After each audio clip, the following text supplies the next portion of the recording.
வாக்காளர் பெருமக்களே, திண்டுக்கல் மாவட்ட மக்களின் வாக்காளர் பெருமக்களே, அன்பு சகோதர சகோதரிகளே, உங்களிடம்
கேஸ் முடிச்சிருந்தேன்.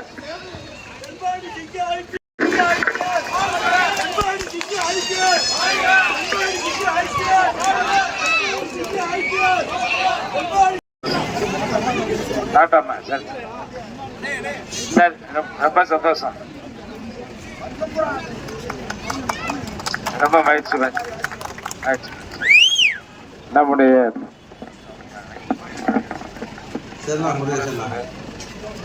நம்முடைய பாலகிருஷ்ணாபுரம் ஊராட்சிக்கு உட்பட்ட நம்முடைய அனுமந்த நகர் மற்றும் மாசிலாமணிபுரம்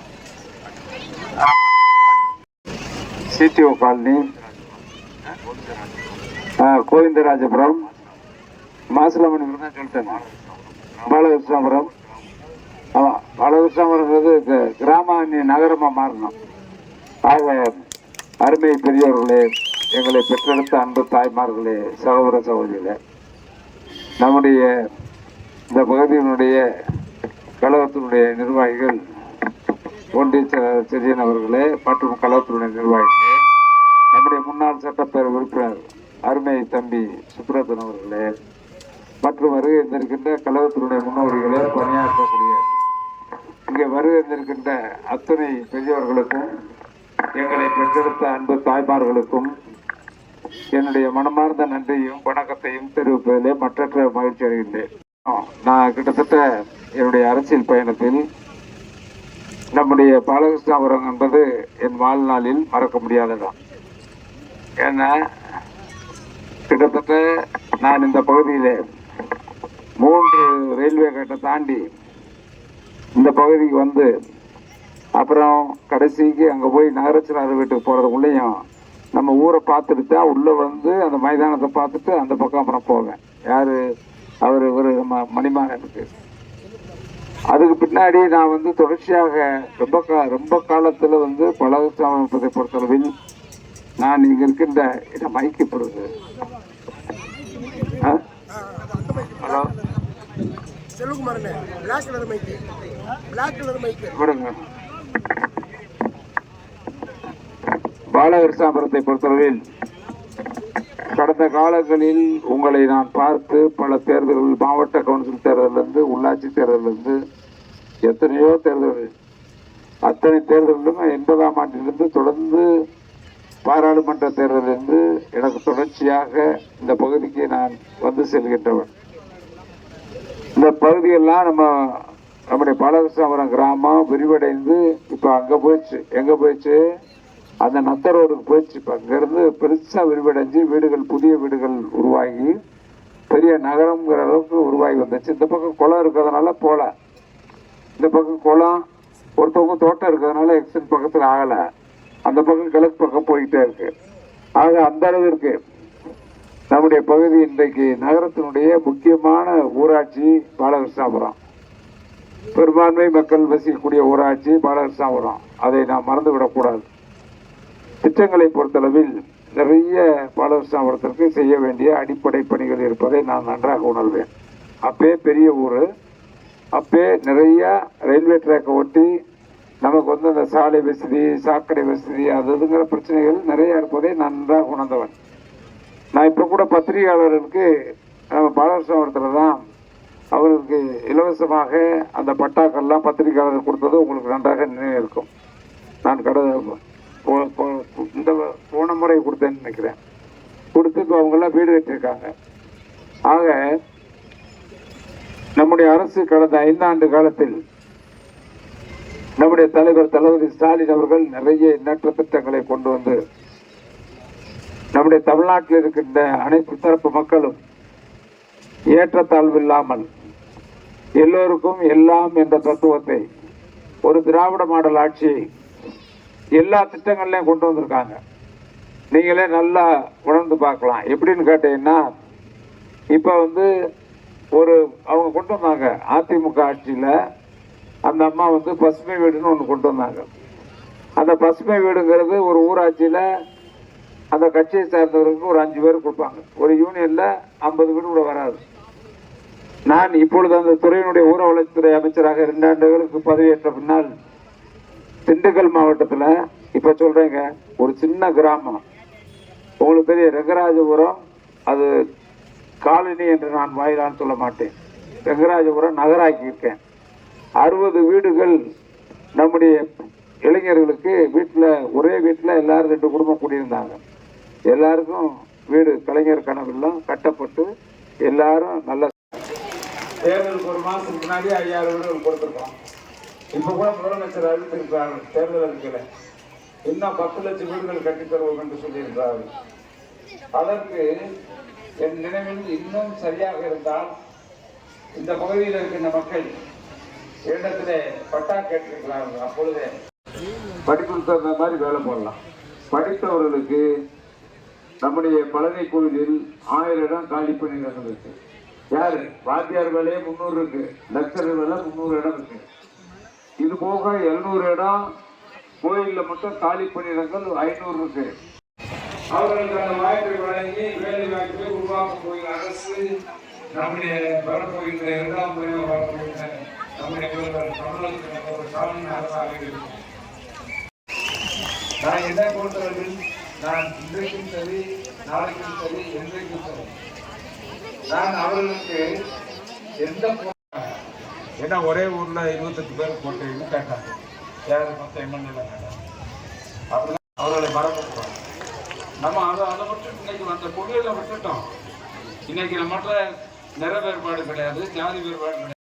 அதுதான் சமத்துவத்தை உருவாக்கணும். இப்போ சமத்துவம் வேண்டியது எல்லாருக்கும் தனித்தனி படித்தவர்களுக்கு, இளைஞர்களுக்கு, பெண்களுக்கு முதல்ல வந்து நம்ம செய்ய வேண்டியவரை படித்த இளைஞர்களுக்கு இந்த 5 ஆண்டு காலத்தில் நாம் ஒரே நம்முடைய திண்டுக்கல் மாவட்டத்தில் இருக்கின்ற இளைஞர்களுக்கும் பெண்களுக்கும் பெற்றுத் தருவதுதான் என்னுடைய முதல் கொள்கை. என்னுடைய கொள்கை அதான். இருந்தாலும் சரி, அவர்கள் மருத்துவத்துறையாக இருந்தாலும் சரி, அவர்களுக்கு எல்லா வகையிலும் உதவியாக இருக்க வேண்டும். அதுதான் பொதுமக்களுக்கு நீதி என்பதை கடைபிடிக்கக்கூடியது. வேலை வாய்ப்புனா பெங்களூர் போக வேண்டியிருக்கு, வேலை வாய்ப்புனா சென்னை போக. ஒரு நாள் கேட்டேன், ஐடி பார்க் பண்ணணும்னு கேட்டேன், நம்முடைய டைடல் பார்க் பண்ணணும்னு கேட்டேன், மினிஸ்டர் அதற்கு உத்தரவு உடனே ஏற்காட்டு உத்தரவு போட்டேன். அந்த நிலத்தையும் படைத்திருக்கிறோம். ஆக திண்டுக்கலுக்கு டைடல் பார்க் வருகிறது என்ற நல்ல செய்தி. நம்ம வீட்டு பிள்ளைய 1000 பேர் இன்ஜினியர்ஸ் வேலை ஆக்கலாம், இன்ஜினியர் வேலை வாய்ப்பு உருவாக்கி தரலாம். 2000 கலையாளி இருக்குங்க திண்டுக்கல் மாவட்டத்தில். 200 கலையாளி கொடுத்தீங்கன்னா கலையாளி நான் போட்டு கொடுத்துருக்கேன் 2 வருஷத்துக்கு நம்ம கவர்மெண்ட். அண்ணே நான் போறேன், போறேன். இப்போ ஓஏவே வந்து 14 பேருக்கு நம்ம பையன் பிரிவுபட்டு 14 பேர் ஓஏ வந்துட்டாங்க 3 மாதத்துக்கு. நான் இதில் கேட்குறேன்னு சொன்னேன், ஏன்னா இங்கே ஓஏன்னு கொடுத்துருக்கீங்க.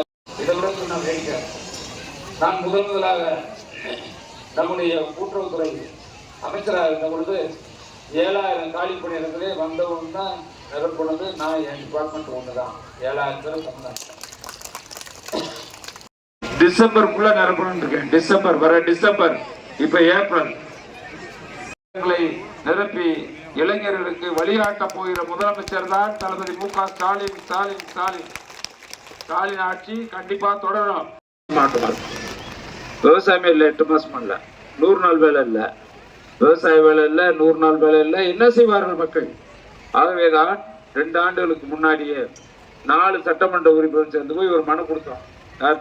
நம்முடைய தலைமையிட்ட என்ன கொடுத்தோம்னா, எங்களுடைய குளங்களை கடலுக்கு வீணாக போகின்ற தண்ணீரை, கடலுக்கு வீணாக போகின்ற தண்ணீரை நம்முடைய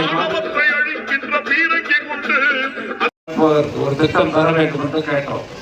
அப்பொழுது கேட்ட பொழுது ஒரு 1 கோடி ரூபாய் ஒதுக்கீடு செய்து அந்த திட்டங்கள்லாம் ஆய்வு செய்யப்பட்டுச்சு. அந்த திட்டம் ஆய்வு செய்யப்பட்டு இன்றைக்கு அந்த திட்டத்திற்கு 4500 கோடி ரூபாய் ஆகும் என்று மதிப்பீடு முதலமைச்சர் கையிலே கொடுத்திருக்கிறார்கள். எனவே அந்த திட்டம் ஆட்சி வந்தவுடன் நாங்கள் முதலமைச்சரை உடனே அதை நிறைவேற்றுவதற்கு வலியுறுத்துவோம் என்ற உறுதியை நான் இந்த நேரத்திலே தெரிவித்துக் கொள்ள விரும்புகிறேன். எல்லா குளத்துக்கும் தண்ணி வரும். அப்படி ஒரு திட்டம் நீரேற்று பாசனம் மூலமாக கடலில் கலக்கின்ற 3 மடங்கு தண்ணீர் கடலில் வீணாக கலந்திருக்கிறது என்பதை பத்திரிகையில படிக்கிறீங்க.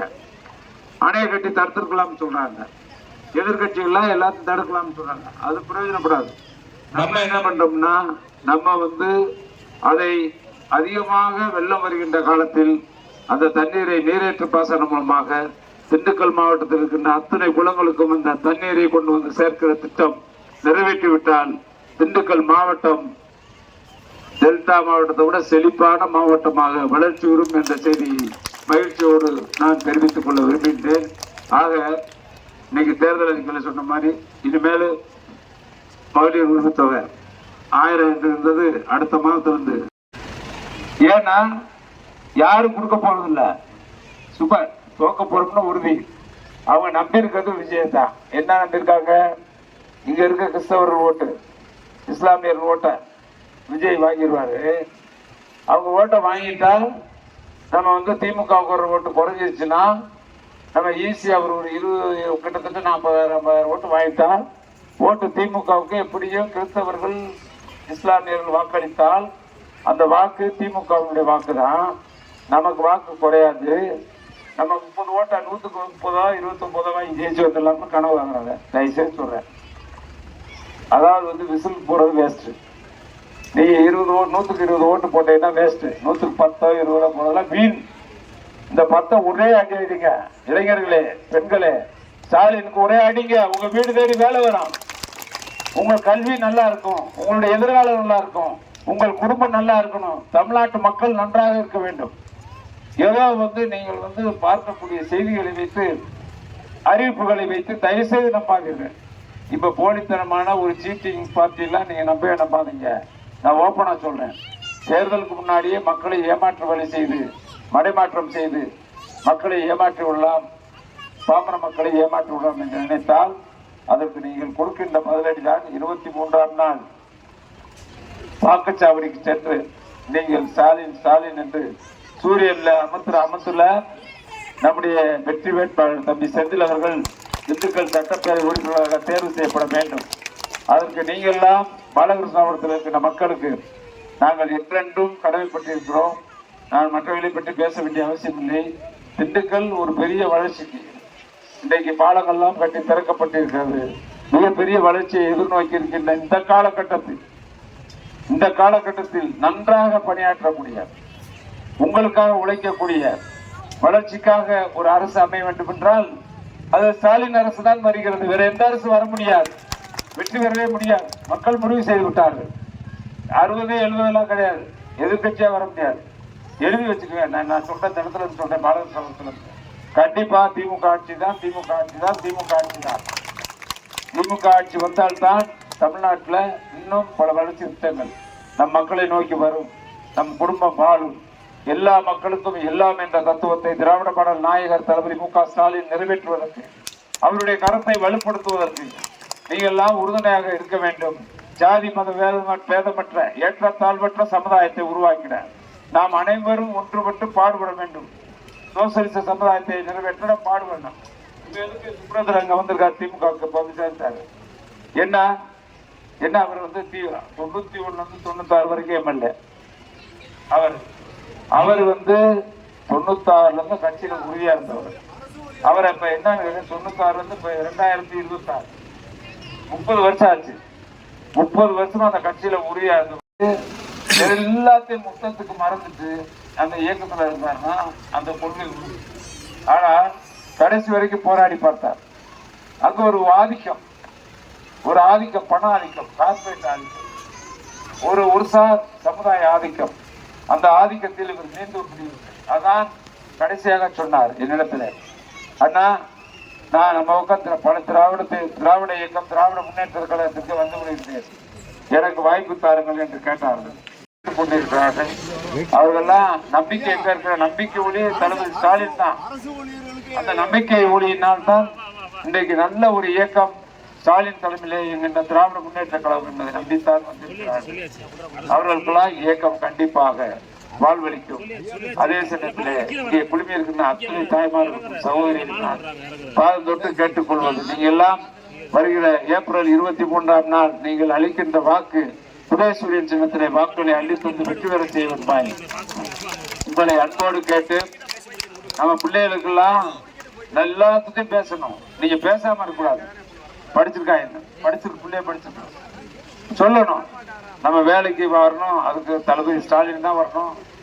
கண்டிப்பா நமக்கு எல்லா வேலையும் வீடு தேடி வரும் அப்படிங்கிற வாக்குறுதியை நீங்கள் பிள்ளைகளுக்கு தந்து அவர்களையும் நீங்கள் மாற்றி திராவிட முன்னேற்ற கழகத்தினுடைய தலைவர் தளபதி ஸ்டாலினுடைய கரத்தை வலுப்படுத்த உதயசூரியனிலே வாக்களித்து வெற்றி பெற செய்ய வேண்டுமாய் பாலகிருஷ்ண அவர்கள் ஊராட்சி உட்பட்ட அத்தனை பெருமக்களையும் கேட்டு விடைபெறுகின்றேன். நன்றி, வணக்கம். கிளை செயலாளர் திரு பாலமுருகன் என்பவர் 20 நபர்களுடன் மாண்புமிகு அமைச்சர் அவர் முன்னிலையில் கழகத்தில் இணைகிறார். ஒன்றிய செயலாளர் மகிழ்ச்சியா. அடுத்து அம்மா மக்கள் முன்னேற்ற கழகத்தின் பாலகிருஷ்ணாபுரம் அம்மா மக்கள் முன்னேற்ற கழகம் ஊராட்சி கழக செயலாளர் திரு பி. பாலமுருகன் சன்னா பழனிசாமி அவர்கள் அமைச்சர் முன்னிலையில் கழகத்தில் இணைகிறார். அடுத்து மாசிலா மணிபுரம் அவர் போடுங்க கணேஷ் அதிமுக கிளை செயலாளர் திரு கோவிந்தராஜ் அவர்கள் அமைச்சர் முன்னிலையில் கணேஷ் அவர் வரட்டு அம்மா கொடுப்பா பாலமுருகன் அவர்கள் இளைஞரணியிலிருந்து விலகி ஏடிஎம்கிலிருந்து விலகி திமுகவில் அமைச்சர் முன்னிலையில் சேர்றாங்க. பி பாலமுருகன் அவர்கள் கழகத்தில் இணைகிறார். சுரேஷ்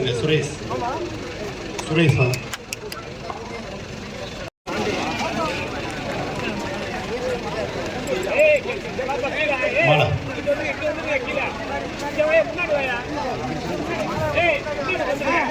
அருணாச்சலம் மேல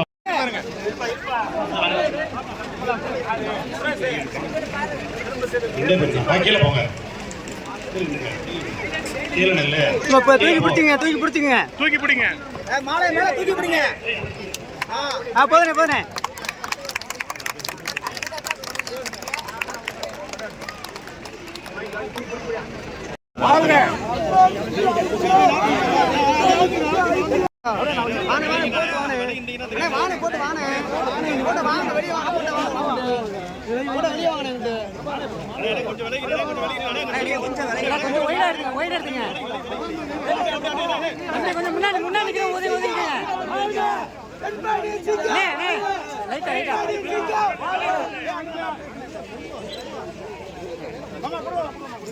அண்ணே முன்னாடி எதுவுமே தெரியாதுண்ணே முன்னாடி எதுவுமே தெரியாது கொடுங்க வேலை கொடுங்க